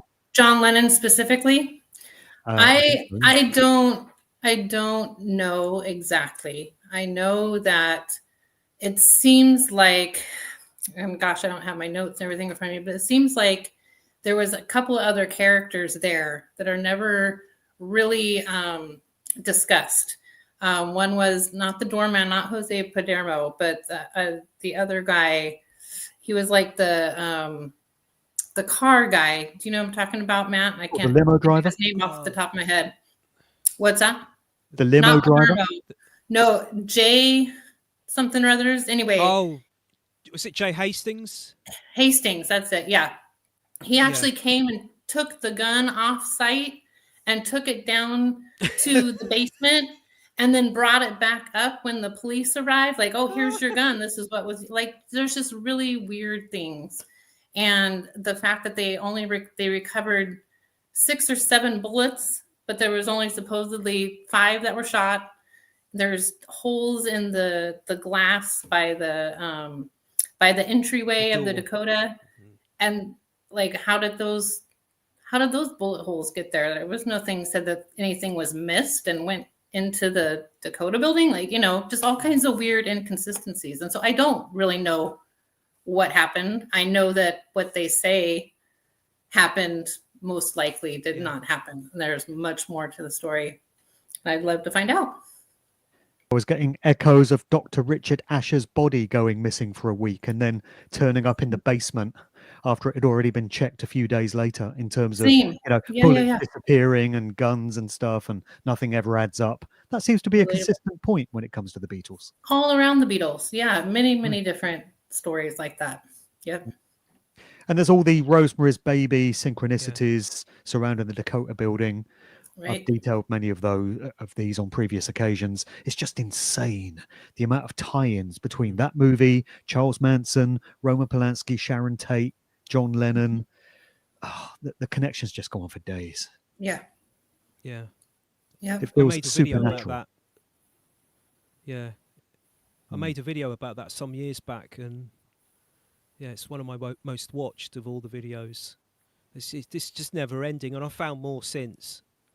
Isn't it interesting that I was thinking the other day about the Quentin Tarantino movie, Once Upon a Time in Hollywood, which rewrote the Tate Manson storyline and just muddied the waters and just made the whole narrative completely ridiculous in terms of the way it was represented. And it reminds me of the movie Yesterday. We started off this show, talking about how when that movie first came out, that was the time of the first Magical Mystery Talk. And at the end of that film, which wasn't it Richard Curtis behind that one, Matt? I think it was a Richard Curtis movie. That sounds right. I think he was the executive producer or something like that. And at the end of that film, you've got John Lennon alive and well to this very day. Right. Hiding out somewhere by the coast doing art and music and stuff. And he's portrayed by Robert Carlyle in the film. But that's muddying the waters also, and that's rewriting Beatles history in suggesting that John never actually died in 1980, but was somehow able to fake his death and fade off into obscurity. So you got to wonder whether we're being handed little clues here, or whether the role of films like this is just to make the jobs of researchers like us that much more difficult, and just to confuse and confound us beyond belief. Or just to make us look more ridiculous to the average person, Yeah. It's like, but imagine John Lennon is alive and Paul McCartney is dead. That would be the biggest mindfuck of all, wouldn't it? And what about the movie Let Him Be? You must have seen that one, Desiree. Let Him Be? I did many years ago. I cannot quite recall it, but yeah, that was a good one. That was the who was behind that one? Mark Stacer. Right, Mark Stacer. Yeah. That was actually a really eye-opening film and blog that he did after that for me. So that was great. But that was the same thing. He was still alive, right? Hiding in Yeah. plain sight, basically, and So Mark doing Staper is music a and professional John Lennon impersonator, right. but according to many, that film was Yes, showing yes. you that this is actually John. That's This is actually actually him. hmm That had just faded off, and because he Mm. loved the music so much and he loved performing, being a musician, he carried on doing that. But he was able to do it outside of all the fame and spotlight and adulation, and just Right. do it on a much more grassroots, organic kind of level. Yeah. But still put his music out there. Yeah. What if there's some truth in that? Who knows? Well, yeah, and Yeah. would be appealing to somebody who was as big and famous as the Beatles were, I would think, after playing to stadiums and to get that small intimate crowd again, which you could never have if you were John Lennon or Paul McCartney. You can't get that intimate crowd anymore. So that would be something that would be very appealing for sure, I would think. Yeah. It's a mind fuck. Yeah, isn't for it? sure. I wonder how many other conversations of this Good nature mention, are Paul is taking dead. place out there. Yeah. Paul is dead. Yeah, you've got a couple of items on the schedule there concerning that broad subject area. Maybe Oh, we should go yes. there with those. We Yeah. need to we need got to there? see. You have Yeah. a picture, don't you? Yeah, I think I don't know if it's going to work. I'll try and put the picture up. So before I go into that, Mark, did we swap an email some time back? There's the Spinal Tap movie, the sequel, and Paul or whoever it is in that film. He stars in it. But didn't you send another clip where Paul in the film says he's a double or something? Do you remember that Yeah, clip? well, there's a piece that is in the final version of that film. This is Spinal Tap 2, which is a sequel 40 years on from the original This is Spinal Tap. And it's the same guy, Rob Reiner, Christopher Guest, all the same actors from the first movie. And they're all grizzled and getting on a bit now.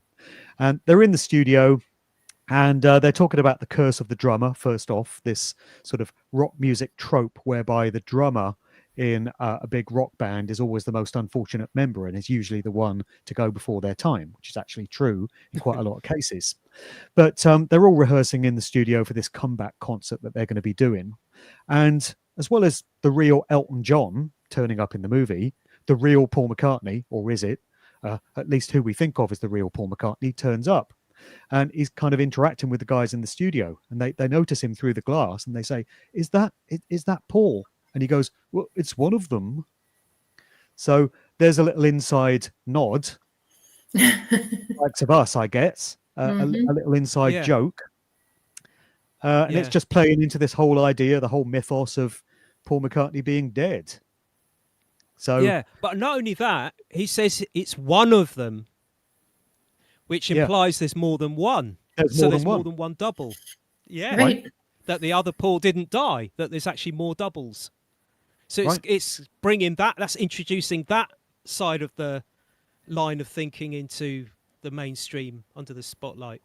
And I So did a talk show about recently with mindfuck. Dom and Chris of Sheep Farm, and we were discussing the reaction that we might be getting to some of the work that we put out, the likes of us, and particularly the likes of Mike Williams, Sage of Quay, who's done so much work on the Beatles. He's put out so many shows, getting down to the true nature of the group and whether they could have really written all the songs that they were said to have done. And of course, tons on the idea of Paul having been replaced.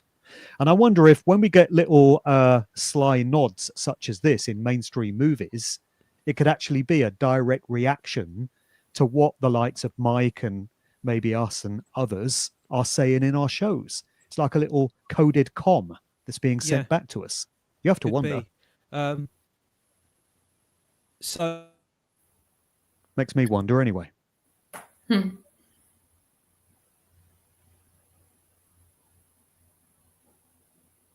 Okay, he's gone again, is he?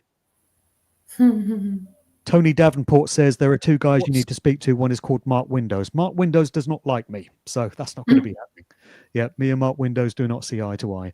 The other one is Tech Iron Zeesh. Don't know him, but okay, I'll look into him. Yeah, I was just padding a bit there, Matt, but you're back now. Take it away. Okay, I'm back. Yeah, this might be a good point to mention. If the Beatles are in on this, this might actually lend itself to that line of thinking. In February this year, Ringo Starr appeared at the Grand Ole Opry, would you believe, for the first time in his career. The country music mecca, he played a concert at the Grand Ole Opry. Now, anyone who follows the career of the Beatles, who's a bit of a fan, will know that Ringo's a bit of a country and western fan.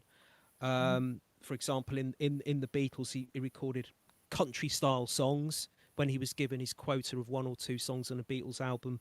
There's the song Act Naturally, also What Goes On from the Rubber Soul album, and he also released the country album Bouquets of Blues, I think it was in 1970. And in January this year, he released an album called Look Up. Apparently, this has been labelled a country album. I've listened to it. I'm actually not the greatest Ringo fan, I have to say. I'm not the greatest Ringo fan, but I sat there and listened to the album. Oh, just terrible. I just don't like the guy's voice. So I sat and listened to the album for the sake of this show, and I thought it's not very country. I just didn't see it as being very country. But it could be worse. It could always be a Yoko album.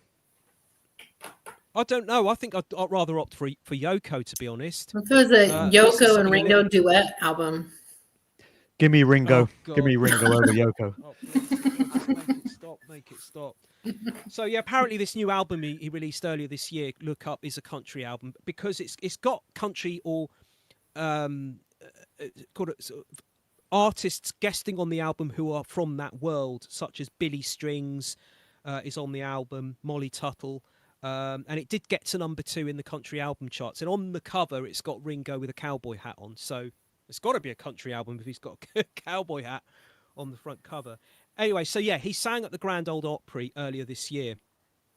And at the end, I haven't watched the concert. I'm just going by a video that somebody sent me. It's a video of a video. So basically what I've been sent is a bastardized version of a video that was previously up online. The original version is this blogger guy who put up a video looking back at Beatles news from 2025 or from half of 2025. He's doing a report on what's been going on in the Beatles world. And part of that news roundup featured Ringo on stage at the Grand Ole Opry. So what this other YouTuber did was he nicked that part and put it up on his page because he found it to be very, very bizarre. And this is the YouTube video that was sent to me to take a look at. Thanks to Brian for sending it along. Thanks, mate. So in this video, it's at the end of the concert and it's Ringo singing With a Little Help from My Friends. And he's got a whole load of musicians up on stage with him to do kind of like a sing-along. And if you look at the end of the stage, so I'm going by memory, I think Ringo is on one side of the stage and this other guy is on the other side. One of the people that's on the stage singing along to this song is a guy by the name of Too Slim. That's his stage name.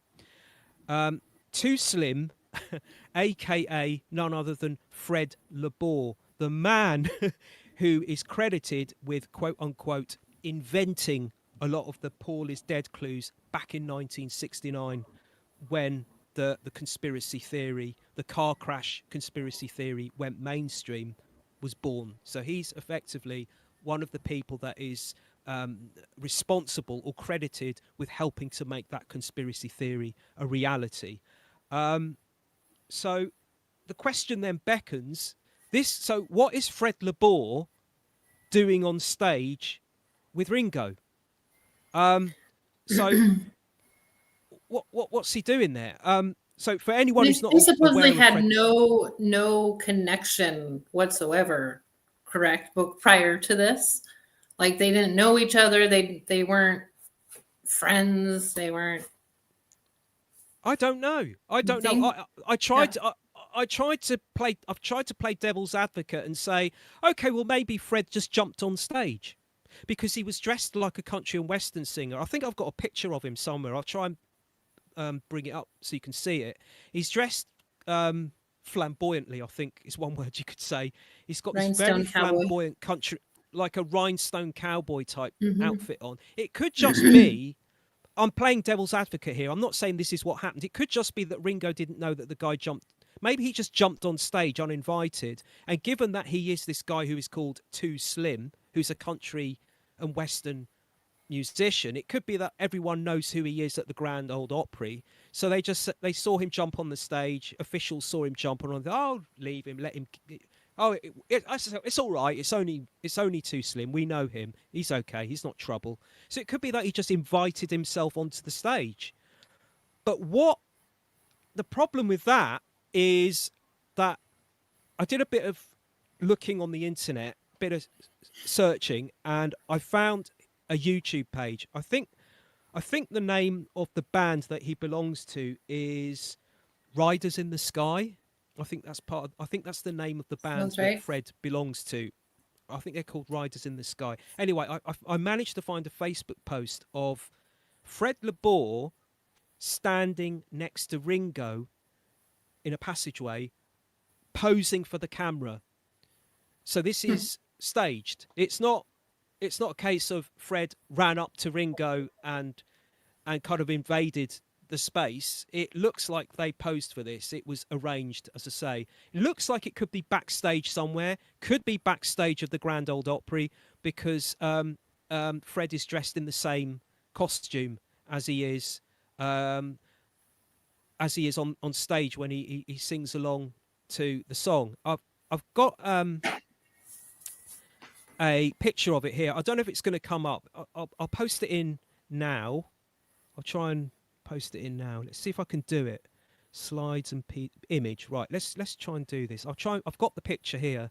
I'll just try and to find this live streaming lock, folks. You may have noticed. Yes, we are finding our way. See if I can find it. See if that'll work. File did I put it in? Big shout out to Chris, Gaping Gobs out of Sheep Farm. Welcome along, mate. Gaping Gobs. Brilliant. Love it. He says, "Old balls, can't believe I've been sat here missing this." Better late than never. Matt's just finished the intro. Yeah. In Dom fashion. Yeah. Okay. I'll see if I try that. So yeah, so if they obviously know each other. And this isn't the first time, as I'm searching for this, I'll tell you that this isn't the first time that Ringo has been mixing with people who have been involved in the PID replacement theory world, if that makes sense. Right, here we go. I've got it. I don't know if you can see it there, Mark, Desiree. I've loaded it into the gallery there. I don't know if you can. Oh, right, okay. Oh, hang on. Is that it? Let's see. Is that going to work?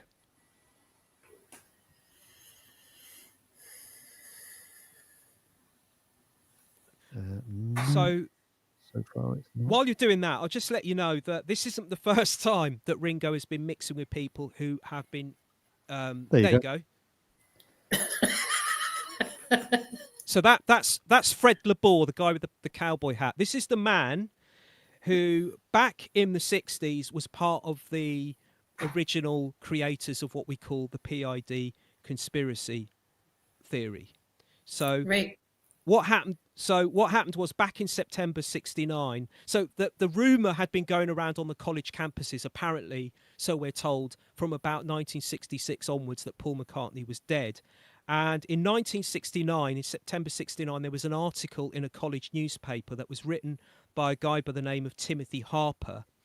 And the article was called, Is Paul McCartney Dead? And he claims, and this was for a student paper, I think, and Timothy Harper claims that he wrote this article after he'd been told by a student that there was a rumour going around the campuses that Paul McCartney was dead. And it's in Harper's article that we first get to learn about some of the so-called clues, which are now part of the fabric of the conspiracy theory. They're old news now, but Timothy Harper is responsible for bringing some of these to light. Conspiracy theories, or clues, I should say, to the conspiracy theory that we now know as, take as read, if you like.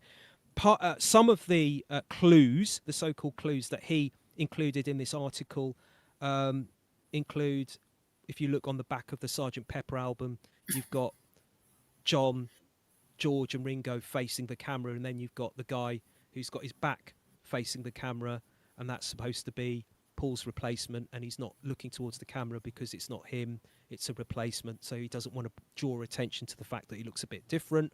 So Timothy Harper is credited with coming up with that clue.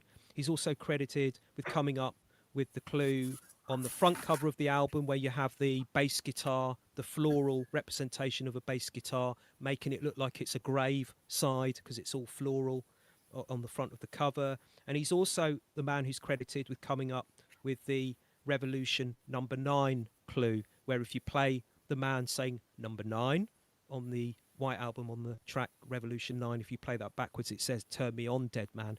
It's in that article that it was first brought to light.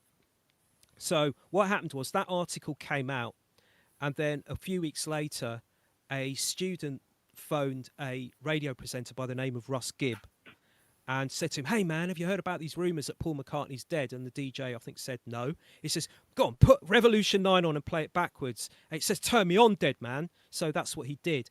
And this is where Fred LeBour comes into the narrative, because he claims he heard this radio broadcast, and from that and decided to write, in his words, a satire article about the PID claims. And he claims he's the man who's responsible for coming up with the name William Campbell. He's also claimed that he's the man who came up with the Abbey Road album cover clues, like the barefooted Paul walking across the road, signifying a corpse, Paul holding a cigarette in his right hand when it should be in his left hand because he was left-handed. So this is where Fred LeBour comes into the story, basically, into the PID conspiracy. He claims he was responsible for those clues. If he's right, if that's true, it makes it all the much weirder that he should be standing in that photograph with Ringo Starr. What on earth is going on there? And it's not the first time that Ringo has been, as I said earlier, it's not the first time that Ringo has been aligned with people who have claimed to have been part of the PID conspiracy. Another guy who Ringo has been friends with is a guy by the name of, I think his name is Keith Allison. I don't know if you've heard of Keith Allison. He was a musician back in the 60s. He was a session musician, and he was also in a band called Paul Revere and the Raiders. Mm-hmm. And my dad serviced the fire extinguishers in his house once. Sorry?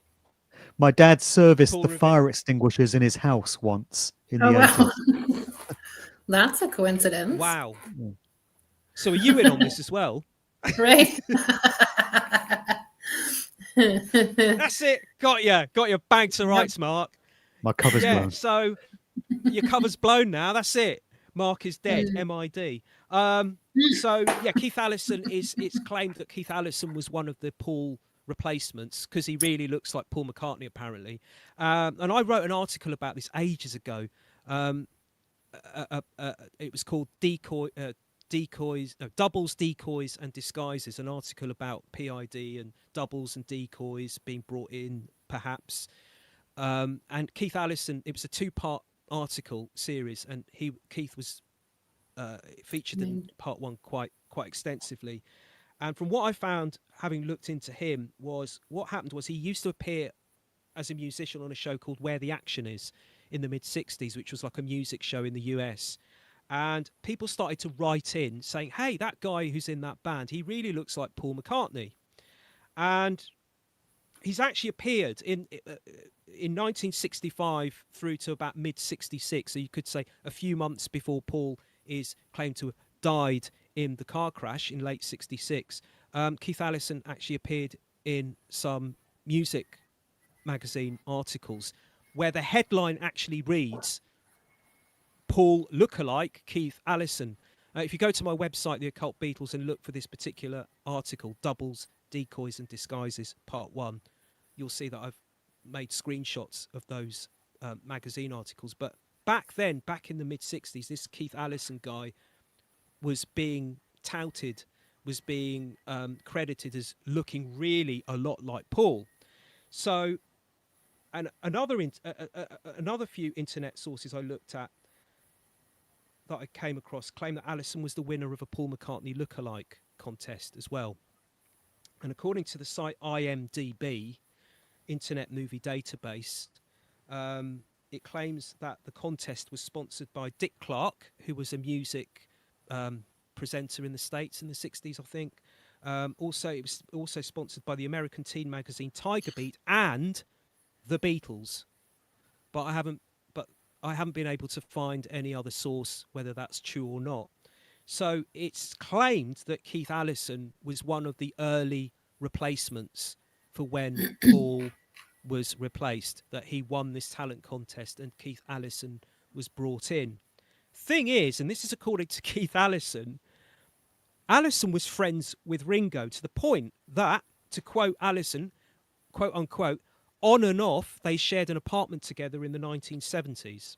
Not only that, he also claims he was musical director of a Ringo TV special that came out in 1978. And you can find this on YouTube. Right, so here's the weirdness that is the world of the Beatles. So Keith Allison was musical director of Ringo, this TV special in 1978, which was part comedy. It's terrible. It's an hour long. It's really terrible. Bad acting, terrible plot. It's kind of part musical, part comedy, part fantasy kind of drama thing. And in this, so Keith Allison is the musical director of this fantasy hour-long series in which Ringo plays the role of Ringo, a famous pop star who decides to take on a double of himself who was born on the same day as him, who is a doppelganger, and they decide to swap places. So the unknown double becomes the pop star, and Ringo fades into obscurity by trading places with this regular guy. So surreal or what? Right. And there's so many other Surreal or stories what? like that too. With all the Beatles, they seem to have those same themes: the doubles, the twins, the So many. the evil and the good, and yeah. Guys, I'm conscious of the Yeah. fact that we wanted to wrap the show up by the top of the hour. So we're kind of against the clock here.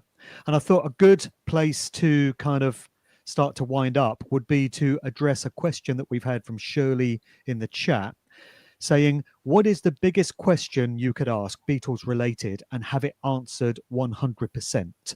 So if you had one question over and above all others that you could have answered and it'd be a 100% valid answer. Maybe I'll start with this one. I mean, an obvious one would be, was Paul replaced? But maybe that's a bit too obvious. So I'd really like to know why it was that Stuart Sutcliffe and Pete Best were both removed one way or another from the group right before they became famous. So right before they broke through with their first hit single, Love Me Do, in October 62, Pete Best had been kicked out and replaced by Ringo as the drummer, and Stuart Sutcliffe had died of a brain aneurysm at the ripe old age of 21. It just appears that lineup, that mythical lineup of the Beatles, was the one that the controllers wanted to go with, and Pete and Stuart just didn't fit into that. So I'd love to know the real reasons why those guys weren't included. Was Stuart Sutcliffe's death just this terrible tragedy, this random thing that we're told it was? Was Pete kicked out because of the embarrassing situation involving Rogue Best and his mother Mona having been knocked up by Neil Aspinall, the Beatles' mate? So I think I'd most like to get the answer to that one. So, Desiree, if you had one question that you could have answered, what would yours be? I think that I would have to give it some serious thought. And I think I would ask a question that would be so general that they'd have to answer in a way that would make me know everything of all the questions I could possibly ask. But something like, maybe like, were the Beatles as they said they were? Did they come organically? Did they write all of their own music?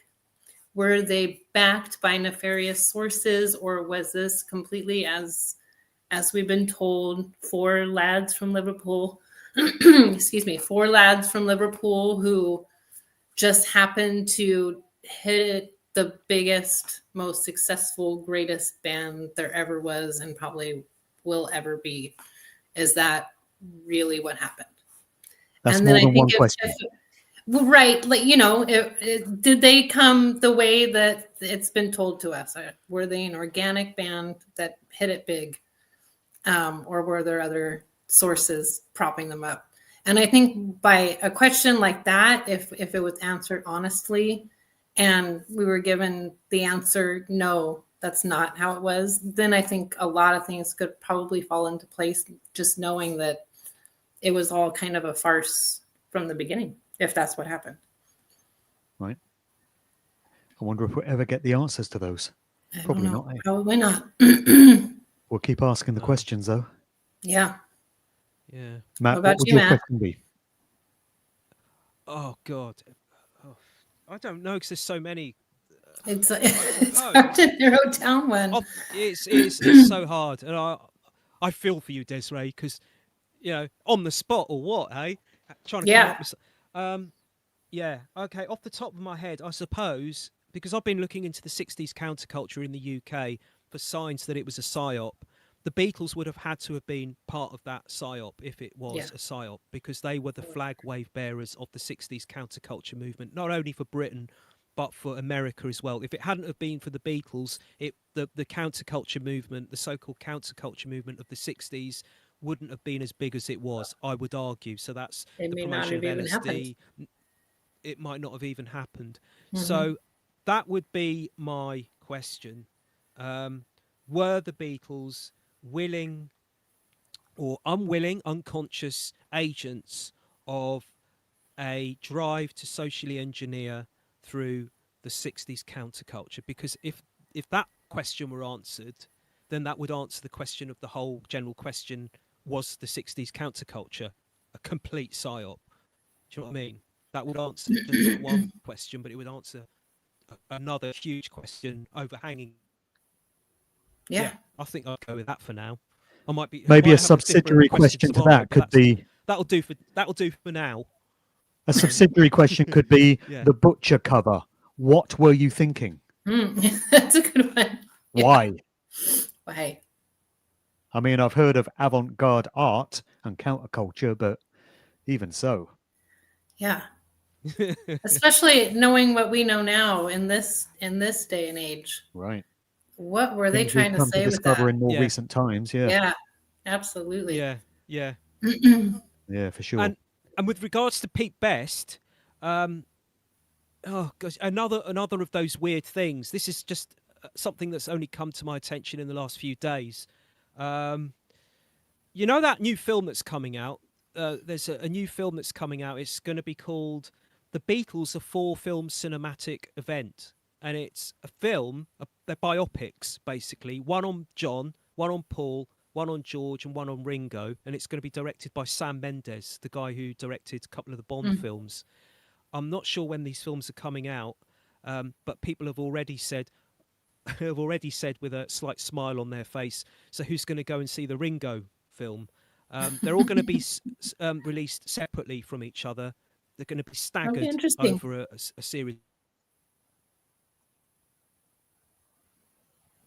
Go and one on George. No. Quite recently, as far as I'm aware, now these films are said to be coming out in 2028. Quite recently, some of the actors that are going to be playing the roles in this film have been announced. The Beatles, all the members of the Beatles, actors are going to play their roles have been announced.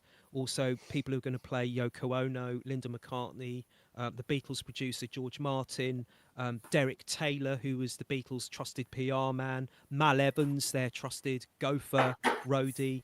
He's been they've found someone to play him. Also, Paul McCartney's dad, Jim McCartney, and also they found an actress to play John's Aunt Mimi. She was the lady who basically raised John Lennon from about the age of, from when he was a baby up until he left Aunt Mimi's home when he was a teenager.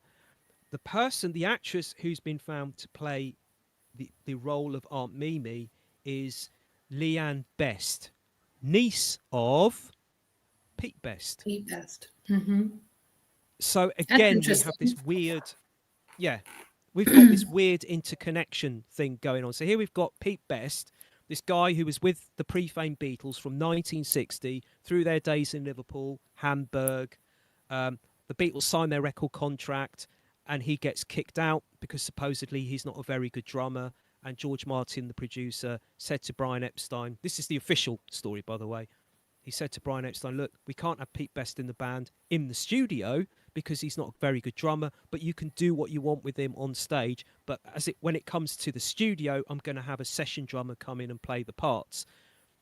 Brian relayed this news to the Beatles, and the Beatles said, well, we never liked him anyway. He never really gelled with us as a person or as a drummer. We want him out. Brian, take care of it. Get rid of him.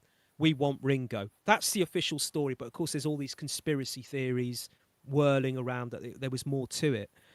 But it's getting a little bit too interlinked now, isn't it? Because like you said, Mark, Pete Best was best mates with Neil Aspinall, who went to school with Paul and George, and who was not only friends with Pete Best, but he was the Beatles' roadie in their pre-fame years. And when Pete was sacked, Neil decided to stay on, and he eventually became one of the inner circle. He became, I think, the CEO of the Beatles company, Apple.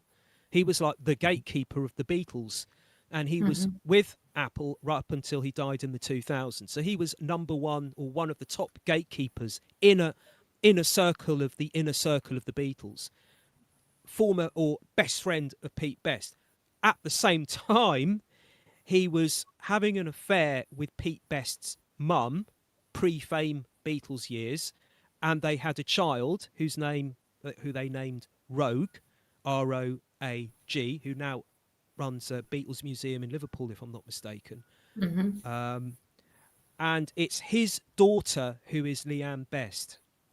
So Leanne Best is Rogue's daughter, Pete Best's niece, and Neil Aspinall's granddaughter. Would that be? Yeah. Yep. And now she's playing the role in this major Beatles movie. Now, to be fair to her, she's not some fly-by-night actress. She has got a very extensive CV. I looked online. Apparently, she's appeared in a number of hit British TV shows like Cold Feet, Wire in the Blood. She starred in Star Wars: The Force Awakens in 2015. So she's not a struggling actress. She's been around. But still, it's just one of those names, those connections to attach to an already interlinked Beatles story where you already have George Martin, let's not forget, who 15 years before he produced the Beatles was being taught oboe by Margaret Elliott, also known as Margaret Asher, the mother of Jane Asher, who 15 years later would date Paul McCartney, who George Martin would produce in the Beatles. What a just coincidence. keeps on coming back around again. Just and the keeps crazy on thing coming. about the Pete Best story is that Pete is still alive. He's that rarest of entities, somebody that was involved in the early days of the Beatles who is still alive. So he might even be out there listening to this show now. Isn't that a tantalizing thought? Big shout to Pete if he is, on this 45th anniversary of the assassination of his old bandmate. So we'll wrap it up there, guys, because we wanted to keep this within 2 hours. So this is the first Magical Mystery Talk live stream that we've done. Should probably try it again. We've had a few. Yeah, that was fun. There. Yeah. I like that. We'll have to try and iron out a few of the issues for next time. But what I liked was the fact that we had some real-time feedback, lots of great comments in the chat. People are asking questions. We should probably take some of these questions and try and address them next time, and maybe not leave it until next December before we do another show. I can't maybe see those questions, so... Oh, you can. Okay, well, I'll copy the questions and send them to you. But yeah, I think we should probably try and do one at some other point during the year. What do you reckon? Yeah, definitely. Maybe even a more interactive one where we can like live answer these questions that people are asking of us, and absolutely something like that might be fun too. Chris has just said Matt's just got started. Yeah. Yes, he has. So we should probably shut him down right now.